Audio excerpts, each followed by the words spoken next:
May energy na posibleng hinantay mo 'tong tao na 'to. At kung sino 'tong tao na 'to, with the Seven of Coins energy, parang may energy ritong inalagaan mo 'yan, pinatuloy mo 'yan, pinagsilbihan mo 'yan, pinalamon mo 'yan. Parang may diin ka dun, miss 'yan. Alam niyo kanina nafi-feel ko energy niyo yun. Baka galit pa kayo rito sa tao na 'to. Okay, yeah. But look at this. We have the Page of Coins. Person here could be childish, immature. Maaaring may mga ginawa dito na immature na mga gawain way back then. But look at how big this is the Ace of Coins, but this is the Page of Coins. Okay? So, hindi na ako magugulat if lumabas ang Ace of Coins, no? Dito sa inyong reading. However, kung sino man to, this person waiting here, no, ay someone dito na posibleng may plano, no, na hindi ko pa nakikita ngayon. Parang sa mid-future or yung iba, hindi naman mid, kundi near future dito. Parang yung plano na ito, hindi niya pa alam na paplanuhin niya ito. Okay? Let me check, no? Kasi parang wala pa siyang alam ngayon. Pero dahil chismosa tayo, alamin natin. Ba't pa tayo nagsama-sama dito? Ba't ko pa kayo ipinatawag kung hindi natin aalamin sabay-sabay? So, let us see.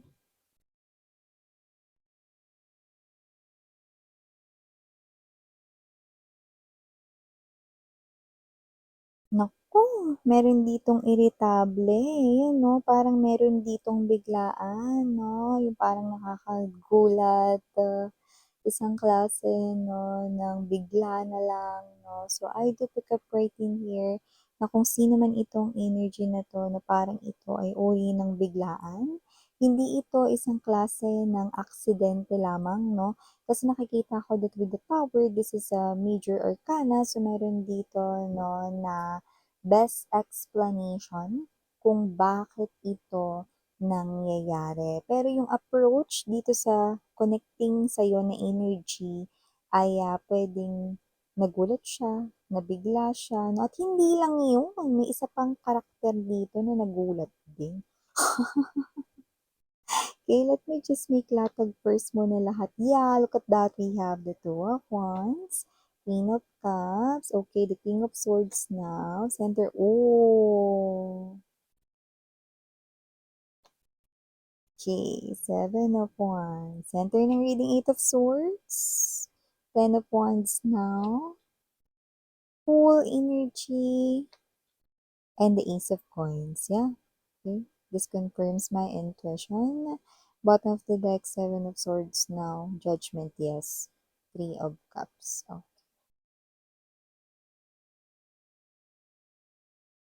So, meron ditong energy na gusto niya ritong mag-isa, mapag-isa. Kung sino man tong energy na to, mga babes, no, kitang-kita ko rito. That with this Four of Cups right in here, Page of Wands, no, ito yung energy, no, na posibleng may kukonect ngayon. Pwedeng may third party rito, which is high chance, no.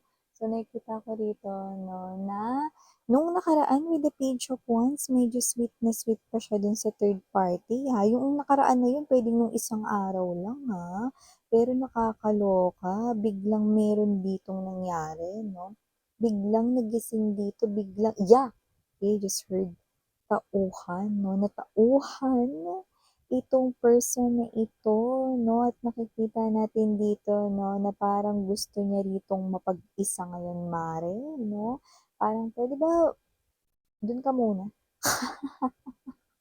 Kaya kung kasama niya yung third party, naiirita siya, iritable siya, kasi hindi niya naiintindihan what's with this power energy, ano itong klase ng pakiramdam na ito, na parang gusto niya rito, no, na tumakbo, hanapin ka, puntahan ka, nasan ka, Queen of Cups energy, this person right in here, no, parang gusto niya ritong makita ka, at parang lahat ito bigla ang nangyari rito, no, samantalang puwedeng yung iba kahapon lang, yung iba ang lala, kanina lang sweet na sweet sila dun sa third party, ngayon iritable, "Ba't ka nga ang init?"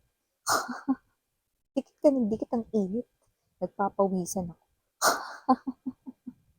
So, kasi naman 'to ano, person mo, sungit, nagsusungit siya ngayon sa third party, Pero yes, hindi natin 'to mahahadlangan 'no, kahit tayo hindi natin 'to mapipigilan. Ito ay uri 'no ng, pangyayari na orchestrated or si universe ang nagtakda. 'Pag si universe ang nagsabi 'no, itabi natin mga mahal dahil wala rin tayo ritong magagawa. Okay, para sa iyo pang mga detalye maya-maya lamang batiin na natin lahat. Hi and hello there everyone, my name is Yan. Welcome new subscribers. Ito yung Istambayos Kopuyaters. Maraming salamat dahil nandito na naman kayo. At kung hindi nyo alam, meron pa tayong other channel, link down below lang sa description box ng video ni iti. At pag click nyo yun, mapupunta na kayo doon. Araw-araw yung nag-upload tayo ng collective readings for all signs there. At yung wala tayong gender dito ba, lalaki, LGBT. Lahat tayo welcome. Possible din dito magpalit ang roles. Kasi general reading ito, and at the end of the day, lahat tayo may free will na free mong gamitin anytime, anywhere. So, timeless tayo dito pwedeng nangyari na. Sa iba nangyayari na. Sa iba mangyayari pa lang, no? Pero nakikita ko na ito ay klase ng biglaang pangyayari na hindi alam ng isang person bakit bigla niyang naramdaman na ito. Yes, no? May energy rito ng parang bigla-bigla na lang siya rito nalungkot. Hindi naman siya nanood rito, no, ng sad movies or sad na palabas, no? Okay, so kasi naman tong energy na to, may energy, no, na may nakikita tayong specific. Maaring habang siya ay naglalaro sa kanyang phone or nanonood, yan. Okay, or habang siya ay nagwo-work naman para sa iba 'no, bigla na lang kayo dito niyang maaalala 'no. And yung iba 'no, especially yung mga ano, tawag nito, yung mga softies. Softies yung tawag ko sa mga ano, yung tigas-tigasan sa labas pero deep inside ano, weak, 'yan. So, mapa-babae, mapa-lalaki, LGBT 'no, itong person na 'to na maaaring hindi niya mamalayan 'no, na 'pag hinawakan niya yung mukha niya na may luha na pala, naiiyak na pala siya dito, pero ano yun, hindi ko maintindihan, parang gano'n. Hindi ko maintindihan, ba't ako naiiyak, yan 'no, tapos bigla ka na lang niyang maaalala, you know. Kasi nga, ito ay orchestrated ng universe. Nakikita ko dito 'no, na bigla niya ritong parang iitsapuwera yung third party 'no, samantalang kanina okey na naman sila 'no, sweet na sweet sila. Nakakaloka yung kanina lang sila sweet 'no, tapos bigla ka niya ritong naalala, biglang naitsapuwera, na-OP agad yung third party 'no, 'di ba? Kaya kasi naman 'tong energy na 'to, na nakikita ko rito na parang lumalabas tuloy na parang ba 'to, meron ba siyang mood swings o nabaliw na ba siya rito or what, you know? Hindi siya rito nababaliw pero parang gano'n na rin. Bigla ka nalang pumasok dito sa isip niya at bigla na lang rin pumasok sa isip niya rito with the King of Swords energy, Eight of Swords right in here 'no, na itigil, putulin na ang connection with the third party. Eh, kanina lang puwedeng nagsusubuan pa sila 'no, ng pang-lunch or break time kanina 'no, lunch time, 'di ba? Susubuan pa sila 'no ng lunch, tapos ngayon gusto niya na agad na parang, tanggalin sa buhay niya yung third party, ano ba yun? Yes, this is that major arcana, no, speaks the truth, power energy, yun talaga yan. Okay? Kapag major arcana ang lumabas, gawa yan ng universe, mga mahal, no? At wala tayo sa posisyon para pigilan yan. Okay? So whatever the case may be, parang bigla niya ritong naisip na gusto niya rito, no, na makita ka, makausap ka. Gusto niya rin bigla rito na itigil na, no, at ihinto na ano man itong kabalbalan. Ano man itong kabalbalan o kasyungahan 'no, na pakikipagrelasyon sa third party. Gusto niyo na ritong umuwi sa'yo, baby. Ano, baka baby ang tawagan niyo, just heard baby. Yung iba babe, yung iba baka be. Just take only what resonates. Yung iba kahit ano, sige bahala kayo. Pero yun ang pinaka-ating nakuha 'no, baby, babe, or be. Okay? So, kung sino man 'tong energy na 'to with the full card energy, para siya ditong alam mo yung ano, yung energy niya 'no, yung parang konti na lang malapit ng maging malasisa 'no. Sino nakakilala kay sisa dito ang taas ng hinggiliit sa paa? Crispy? Basilio, mga anak, ano. So, dito hindi niya hinahanap si Crispin at si Basilio. Ang hinahanap niya rito, no, ay ikaw, no. Hindi ko naman nakikita siya magsisisigaw, pero yung paa niya gustong pumunta sa kung nasan ka. Ang mga paa niya ay gustong dalhin siya sa kung nasan siya. Meron pa ritong struggle or resistance tayong nakikita sa kanya kasi nga, with the Eight of Swords, possible na hindi niya mawarian. Eh, kanina lang parang sweet na sweet pa sila ng third party, no? Kaya kahapon lamang, no, parang nagmamahalan pa sila. Bakit ngayon? Parang gusto niya nang bumalik sa'yo, 'di ba? Parang kung titingnan mo, ano baliw ba siya? Pero, pag sinabi ni Universe, oras na, wala nang magagawa. So, oras na para itigil ang kabalbalang ito. Oras na para ihinto ang kahibangang ito. Kailangan niya na ritong harapin niya ang kanya ritong kasalanan sa'yo. Uuwi na siya sa'yo, baby. Uuwi na siya, baby. Ano? Galit ka man sa kanya o hindi, uuwi na siya sa'yo, baby. Ang kagandahan dito with the Ace of Pentacles energy, etong person na ito na nakikita ko rito, no, na talagang bibigyan kayo rito ng maayos, no, at malinaw rito, no, sa sabaw ng pusit, no, na parang hindi niya rin maintindihan no, kung bakit ka rito gustong mag-explain sa'yo, magpaliwanag. Tapos parang alam mo yung feeling niya, he or she is like a puppet, no, na parang um, parang gusto niya mag-sorry sa'yo, parang gusto niya i-explain sa'yo yung lahat, no? And then, kapsagi, di ba? Parang, bakit biglaan? Parang hindi ko maintindihan. Ganun siya, na parang, ano ito, na parang, bakit bigla akong gustong bumalik at ulit, eh? Parang ganun. Parang alam mo yung nilalabanan niya rito, no? Kung ano yung gusto ni Universe, pero wala siyang magagawa. Okay? Kasi oras na para itama niya yung lahat, no? May resistance man ngayon, nakikita kong bibigay din siya. Seven of Swords energy. Nakikita ko na itong person na to ay kukontakin kayo. Okay? Bago siya rito humarap ng personal sa'yo. Marami sa inyo ang hindi niyo siya papansinin o yung iba ay hindi makakarating ang mensaheng ito sa inyo. Gayun pa man with the strong judgment energy as the center ng ating bottom of the deck, ang taong ito, kagaya na sinabi ko sa inyo, itong turotot na mga babes, no? Okay. Mukha na yan yung nakikita ninyo sa mga banda, di ba?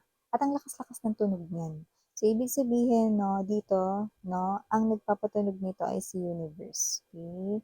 So, nakikita ko dito, no, na talagang itinawag or tinatawag na siya rito upang humarap rito sa kanya ritong karma. Okay? So, nakikita ko that with the Three of Cups, pansinin mo man siya o hindi, ipagtabuhin mo man siya rito, no, or hindi, Three of Cups energy, siya ay magpapabalik-balik sa iyo. Yan, Three of Cups right in here. So, nakikita ko rito na oras na kasi. Pag oras na kasi ng pagtawag, wala ka na magagawa. Yan, no? Ito kasi yung pantawag eh. Di ba sa mga barangay, mga megaphone? Universe ito, itong turotot na to. Lakas-lakas niyan, di ba? Kahit nasa loob ka ng bahay mo, uy, yun na yung banda! Di ba? Tawagin mo na lahat. Kasi rinig ng lahat, di ba? Sa ganung klase ng energy, ganun kalakas yung yes, ugong, no? Ugong rito ng pagtawag sa person mo. Kaya, kahit na, okay, sa ayaw at sa ayaw niya rito, wala siyang magagawa, kundi umarap sa'yo. Oras na para iwanan ang dapat iwanan. Oras na para bitiwan ang dapat bitiwan. Oras na para bumalik sa simula at pagdusahan ang kanyang kasalanan. Oras na para pagbayaran niya yun. Parang atari mo dun mismo. Ano ka ba, energy mo yun? Marami sa inyo, visit kayo rito. Iba naiinis kayo rito. Kahit na yung iba may natitira pang feelings para dito. Parang alam niyo yun, no? Parang ang energy ninyo naiinis kayo, nag-visit kayo. No? Siyempre nararamdaman ko yun, Mare. No?